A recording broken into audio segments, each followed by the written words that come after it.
In this video, I'm going to show you guys how you can increase the humidity inside your snake's tank. We've got a couple of really easy, dead simple ways you can do it, and then a couple of slightly more trickier ways you can do it. Either way, you're going to learn how to increase the humidity inside your snake's tank. There's loads of reasons why you want to up the humidity, but how do you know specifically? What you need to do is get yourself a hygrometer. It checks the humidity inside the enclosure. Now, let's take for instance Mushu down here. And yes, before anybody says anything, I know Mushu's not a snake. He's a Calox versicolor lizard.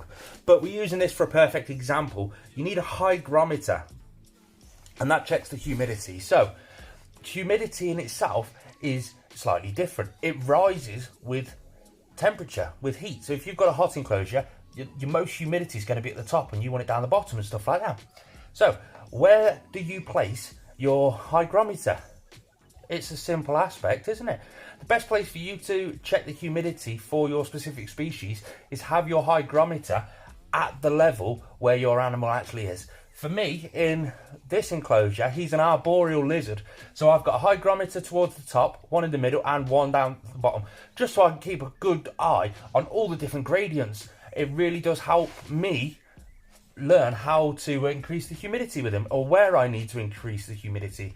If you've not got a hygrometer, this is what one looks like. There's loads of links in the description to my Amazon store, and there's loads in there if you want to check them out. You can pick them up as little as £3, you can pick them up as much as £20. You can get digital, you can get dials, you can get whichever ones you really want to, really.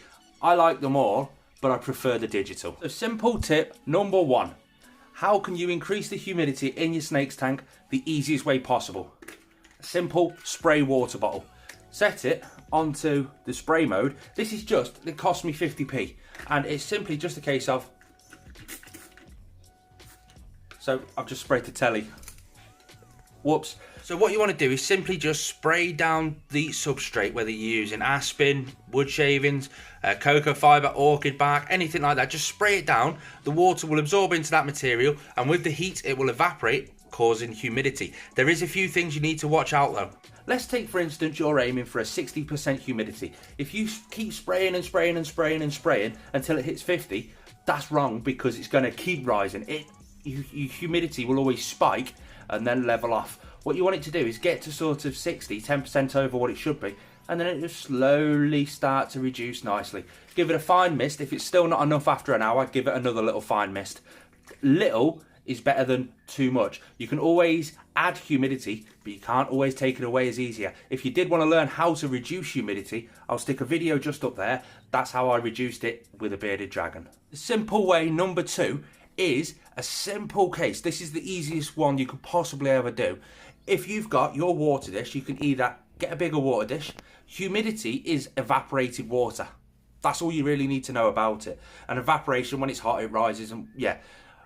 Get your water dish. You can either get a bigger water dish, so you've got more water in there for it to evaporate over time. Number two, you can move that water dish closer to the hot spot. It'll heat up quicker, it'll evaporate quicker. You will add more humidity into your enclosure. I'm not saying put it directly underneath your heat bulb, and don't move it from one end of the enclosure. If it's on the cold side now, don't move it straight onto the hot side. Just move it over a couple of inches, because inside your enclosure, if your temperatures are correct, you've got a perfect heat gradient running all the way through your enclosure, from extremely hot, the normal hot spot, all the way down to the cold side. If you could just move it, let's say that is the hot spot, that's a hot temperature. On your cold side, your temperature's there. If your water bowl's here, move it to about here and it'll be at this temperature. Again, move the water bowl, then check it about a day later, and just have a double check. If your snake is going into shed and you want to increase the humidity just to help it shed, you can either put a lay box in there, which is just basically like a chocolate box filled with damp moss, or you can just add a little bit of extra humidity throughout the enclosure when it's coming time to shed. When you see his eyes go opaque or anything like that, just add a little bit more humidity into the actual enclosure. That'll help as well. But if you move the water dish or spray it down, they're both going to increase the humidity, and that's the cheapest and free option of way of doing it.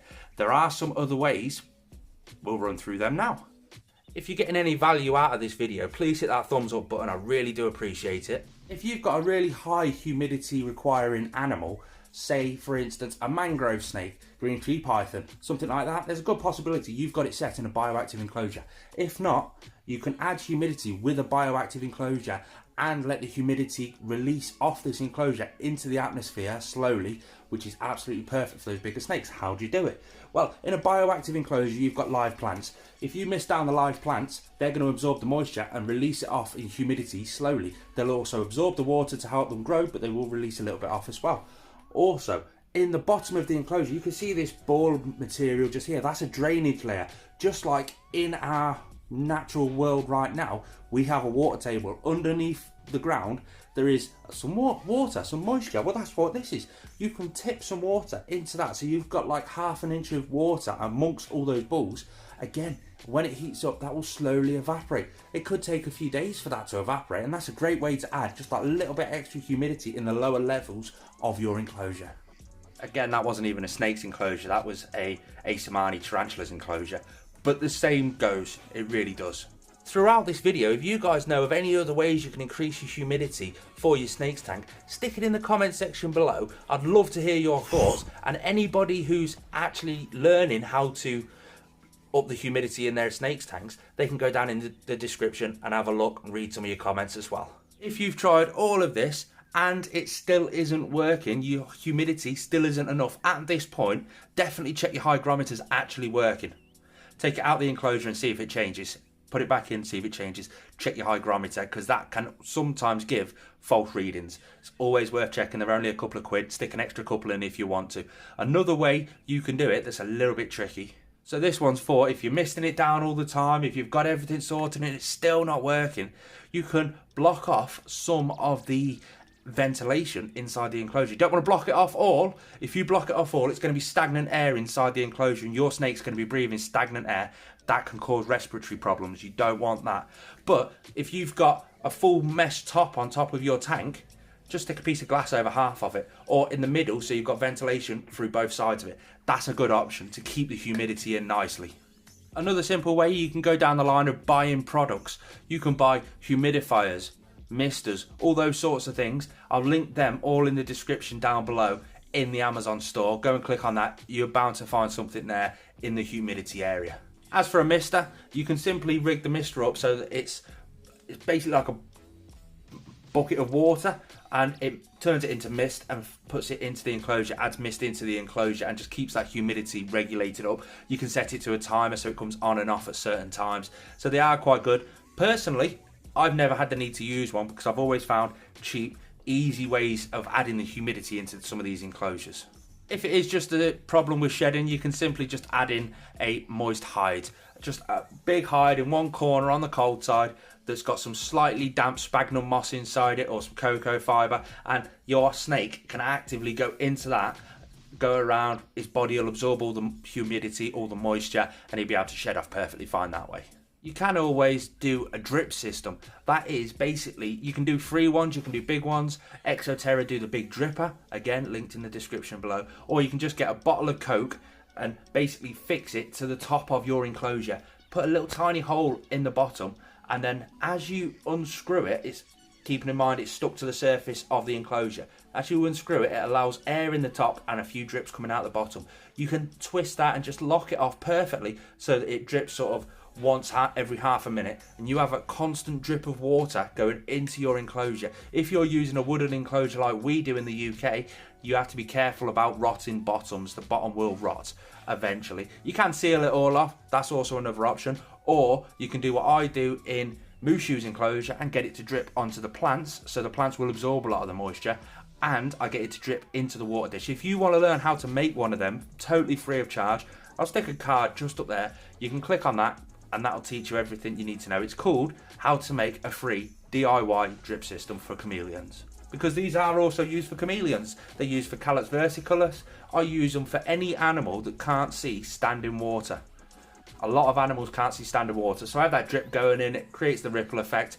That's how they go in there and drink and stuff like that. Now the idea of humidity is, especially in with snakes tanks, is you don't want it to evaporate too quick and go from extremely humid to extremely dry. So a good way you can do that is your substrate. What substrate are you using for your animal? For a ball python, you can use something like Reptile chip, or some cypress mulch, or some cocoa fibre mixed with orchid bark, or even orchid bark itself. If you use a natural material like orchid bark, that material will absorb some of the moisture that you're spraying into the enclosure, and then that will let the humidity off nice and slow. So you can spray it down first thing in the morning. It might be 2 days before you actually need to go in and spray it down again. But while we're talking about natural matter absorbing the moisture and letting the humidity off slowly, you can also stick logs inside the actual enclosure. You can find some logs from outside, treat it properly, get it safe for inside your enclosures. That will absorb some of the moisture and let the moisture off nice and slowly. So that's something you can always look into as well. Thanks for watching, guys. Peace out.